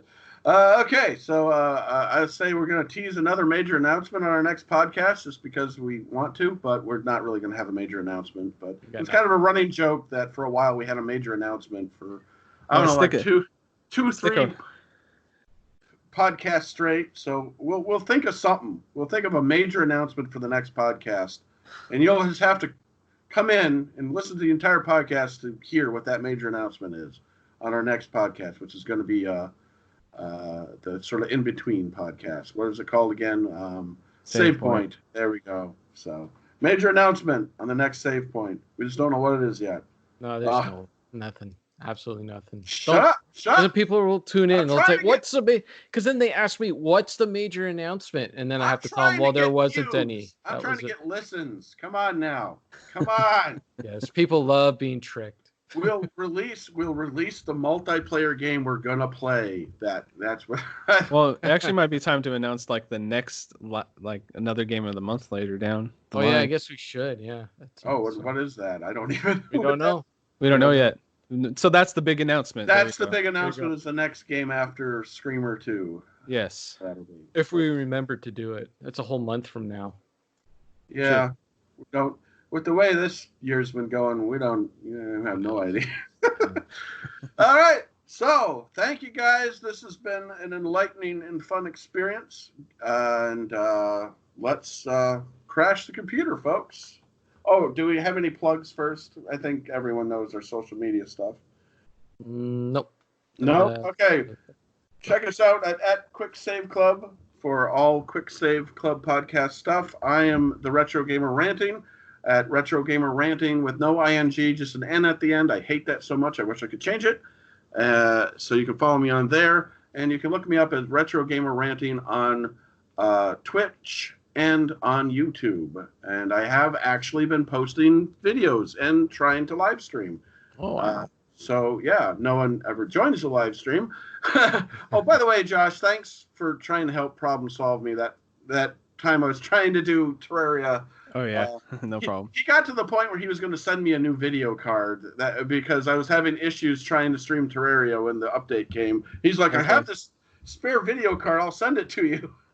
And I'm just like, but then I tweaked some things in my OBS and I got it to work. So I really appreciate you being there to help me with that. But yeah, pluggy, go, Josh. At Frantic Society on Twitter. I've been doing Frantic Thoughts. I did one episode. Another one will be going live this Friday whenever this releases. So it'll be out probably by the time this is out. And I've been doing that every other week. Besides that, I'm on the Cartridge Club.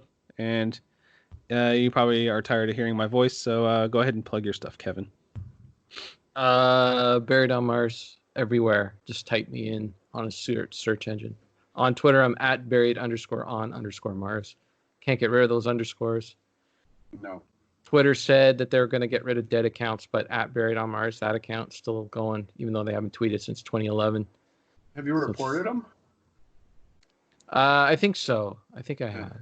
Yeah. But what else do I got? I got my, the old YouTube. Been posting lots of stuff about Blu-rays and that. I dived into my Blu-ray collection. My channel has taken yet another direction. I've stopped doing video games, just doing movies right now. And it's been a very positive experience. A lot of people have been signing up. The subscribers have increased, which normally it decreases when you do a little shift change like that. So it's been very rewarding experience having a lot of people commenting on all the videos and that. It's good. That's fun. Good times. Yeah. Oh, and your record show with STC. Oh, yeah. We're doing that tomorrow night. I don't know when this probably won't air for like 4 weeks or something. Whenever it'd be like next week, probably sometime. Is it? Okay, next week. Yeah, nice. maybe not. I don't know. Yeah, once a week, Bill from STC Pod over at the STC Pod channel does a little vinyl collection show. I guested 1 week, and then I became a permanent host, I guess, on there, and we just talked about our vinyl collection. Yeah, it seems like he just kind of added on people as he went. So yeah, I've got Matt Bandy on there and Jake from the Polykill podcast on there. Sometimes Chris Roberts shows up. It's good times. We just talk about some stuff we all have record collections, and we just talk about some vinyl. It's good times. Then the blog, buriedonmars.wordpress.com. It's good times over there too. Lots of movie reviews over there. It's all good. Just keep going. Retro Fandango, the other podcast. That's good times. We've been posting our videos on YouTube. People have been liking that. Get on there. I think we all just need to get like 3 more podcasts each. Yeah. Just need 1, 2, 3 I'm more. the only one lacking. I only have Yeah, one you just podcast. have one. What's wrong with you, one. man? Come on. Get on it. God. I got kids. That's my excuse. I should. I will admit though, I was very tempted to have my oldest on for this podcast, but you think I ramble, he would be very rambly, but he really enjoyed Terraria. So I thought that was super cute. So that's why I wanted to, you know. If you wanted to, you could do like a little, hey, come tell your thoughts and just have it at the end here. That's what I'm going to do. I'm going to do a separate video and probably put on my YouTube channel. And I'm probably going to have him on with me just talking about my thoughts on the update in Terraria. Because I actually want to do a bunch of videos, but then I had Kevin's voice in my head going, save it for the podcast. Save it for the podcast. I don't think it matters anymore. Because I think it's only when we're talking amongst ourselves. That's where I have a big audience on YouTube anyway. I'm talking like I have all these followers. Where I think I've lost 20 followers in the last month, but whatever. When we talk amongst ourselves, and if we overtalk it, then when we start recording, we won't want to talk about it. It'd be like, well, I already told you that, so there's no point in telling you that. Not me. If you save it, then you can. I'll repeat myself ad nauseum. So, well, we know that. That's true. Yeah, I'll give you that one. Especially the nauseum part. So, all right. Well, let's crash the computer, folks. Everyone, say goodbye. Thank you for listening to the Quick Save Club podcast. Bonk. Bye. Bye. See ya. See ya.